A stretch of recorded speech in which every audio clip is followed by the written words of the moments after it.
প্রখ্যাত বংশীবাদক প্রয়াত বারিব সিদ্দিকীর জন্মদিন উপলক্ষে স্মরণসভা, গুণীজন সম্মাননা ও সঙ্গীতানুষ্ঠান 2024 অনুষ্ঠিত হয়েছে। রোববার সন্ধ্যায় জাতীয় জাদুঘরের সুফিয়া কামাল মিলনায়তনে সঙ্গীতানুষ্ঠান ও গুণীজন সম্মাননা অনুষ্ঠিত হয়। এ সময় বারিব সিদ্দিকীর স্মৃতিচারণ করেন উপস্থিত ভক্তরা। অনুষ্ঠানে ফিরোজ হায়দার খানের সভাপতিত্বে উপস্থিত ছিলেন বারিব সিদ্দিকী স্মৃতি পরিষদের সভাপতি প্রিন্স আলমগীর, সাধারণ সম্পাদক নোলক বাবু, গীতিকার ও সুরকার শহীদুল্লাহ ফরাজি, সঙ্গীত অনুরাগী লিটন মিয়া ও নায়ক ডি.এ. তাইয়েব সহ অনেকে। অনুষ্ঠান শেষে গুণীজনদের মাঝে সম্মাননা স্মারক দেওয়া হয়। বারিব সিদ্দিকী স্যার যখন বেঁচে ছিলেন, ওনার অনেক স্মৃতি আমার সাথে আছে। আপনারা সবাই স্যারের জন্য দোয়া করবেন, আল্লাহ পাক যেন তাকে জান্নাতবাসী করে। আর আমি ধন্যবাদ জানাই এই অনুষ্ঠানটা, এই প্রতিষ্ঠাটার সভাপতি প্রিন্স আলমগীর ভাই কিন্তু আসলে একদম শুরু থেকে এই সংগঠনটার জন্য অনেক কষ্ট করে যাচ্ছে, এখনো যাবে, সারা জীবন করবে। আমরা সবাই পাশে থাকবো। এই সংগঠনটা যেন অনেক উপরে যায়, অনেক বড় একটা পর্যায়ে যায়। বারিব সিদ্দিকী আমাদের বাংলাদেশের একটা অ্যাসেট। আমি মনে করি যে লোকগানকে যেটা আমরা কেউ করতে পারিনি, সে ক্লাসিক্যাল জানতো, সেই ক্লাসিক্যালের যে ধারাটা সে বারিব সিদ্দিকী ভাইয়ের কণ্ঠে আমরা পেয়েছি, এবং যেটা একই সম্পূর্ণই একটা আলাদা রূপ দিয়েছিল লোকসঙ্গীত। আমি মনে করবো বারিব সিদ্দিকী প্রত্যেকের অন্তরে থাকবে, আর কখনোই উনি মারা যাননি। উনি দেহ ত্যাগ করেছেন, কিন্তু ওনার স্মৃতি, ওনার গান আমাদের মাঝে সারা জীবন থাকবে। আমাদের প্রিয় বন্ধু প্রিন্স আলমগীর যে বারিব সিদ্দিকী স্যারের এই স্মৃতিটাকে ধরে রাখার জন্য এই বারিব সিদ্দিকী স্মৃতি পরিষদ গঠন করেছে। শিল্পীরা সাধারণত দুনিয়ার জমি থেকে বিদায় নেওয়ার পরে আমরা আসলে ভুলে যাই। শিল্পীরা বেঁচে থাকাকালীন যদি এতটুকু সম্মান পেত, আমার মনে হয় তারা আরো অনেক বেশি শান্তিতে মারা যেত।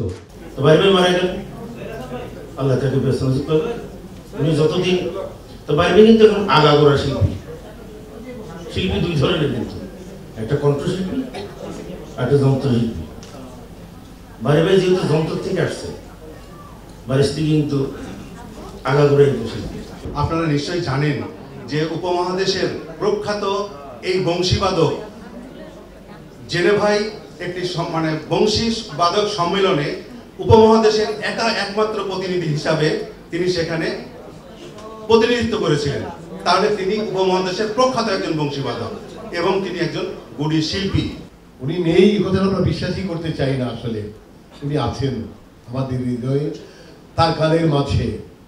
প্রিন্স আলমগীর ভাই যখন গান করে আমার লাইভে একটা কল দিয়ে দেখায় বা শোনায়, আমার কাছে মনে হয় বারিব ভাই গান শোনাচ্ছে, এরকম লাগে আমার কাছে, সত্যি সিরিয়াসলি। উনি এমন একজন ব্যক্তি ছিলেন যার গানে এবং কথায় এমনভাবে তার বডি ল্যাঙ্গুয়েজ, তার এভরিথিং এত চমৎকার ভাবে উনি মানুষকে অনুপ্রাণিত করতে পারতেন, কন্যাস করতে পারতেন। মানুষ তার গান শুনে কেঁদে দিতেন, আমি নিজেও কাঁদতাম। কৃতদাস অনুশোচনা, কি যাতনা প্রেমে পড়ার, কি যাতনা প্রেমে পড়ার, এখন আমি কৃতদাস অনুশোচনা। আমাদের জীবন যেন অনুশোচনা না হয়, আমাদের জীবন যেন কৃতদাসের জীবন না হয়। আমরা ছোটকালে আগে আব্বাসের মরমী শিল্পী আব্দুল হালিমের গান শুনতাম। মিডিয়াম বয়সে এসে আমরা এমন একজন শিল্পী পেয়েছিলাম, আমাদের বাংলাদেশ আমরা জাতি হিসেবে সত্যি গর্বিত। তবে বিধাতার নিয়ম, ওনাকে একদিন চলে যেতে হবে, তাই উনি আমাদের মাঝে নেই। কিন্তু আমি চাই এই সংগঠন বারিব সিদ্দিকী ওনাকে লালন করে ধরে রাখুক আজীবন। যতদিন বাংলাদেশ থাকবে, যতদিন সঙ্গীত থাকবে, উনি আমাদের হৃদয়ে থাকবে। আসলে মানুষ মরে গেলে কেউ কাউকে স্মরণ করে না। আমি ব্যক্তিগতভাবে বারিব সিদ্দিকীর একজন ভক্ত, তার গান করি, গান শুনি ও তার গানকে ভালোবাসি। তাকে ভালোবেসে এই সংগঠনের প্রতিষ্ঠা করেছি, এবং আপনারা আমার ডাকে আসেন। এবং আমার প্রধান অতিথি এবং আজকে যে সভাপতি আমার বন্ধুবর, তিনি আমাকে উৎসাহ দেন, সহযোগিতা করেন। আমার আরেক বন্ধু, আমাদের প্রধান পৃষ্ঠপোষক শেখ নজরুল ইসলাম সুমন, যিনি আমার 10টি গান, মৌলিক গান স্পন্সর করেছেন।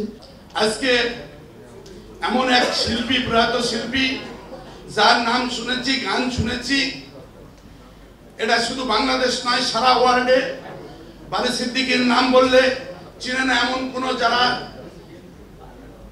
গানের ভক্ত আমার জানা নেই। বারী সিদ্দিকী বাংলা গানে আলাদা একটা বৈশিষ্ট্য সৃষ্টি করেছেন এবং অল্প দিনে, যা আমার মনে হয় 1000 বছর বেঁচে থাকার মতো।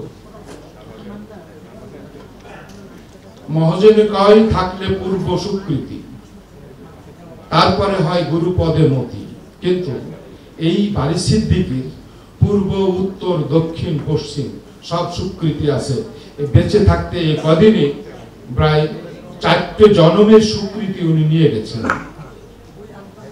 তার বড় বয়সে বড় আমিও, আমরাও তাকে অনুসরণ করেছি। তারপরে ওই লেভেলের মানুষ যারা ছিল তারাও তাকে গুরু হিসেবে অনুসরণ করেছি। তারপরে প্রিন্স আলমগীর এই লেভেলের, তারপর পরবর্তী প্রজন্মের যারা আসছেন সবাই একটা আইডল বারী সিদ্দিকী তাদের কাছে। বারী সিদ্দিকী একটা ইনস্টিটিউট।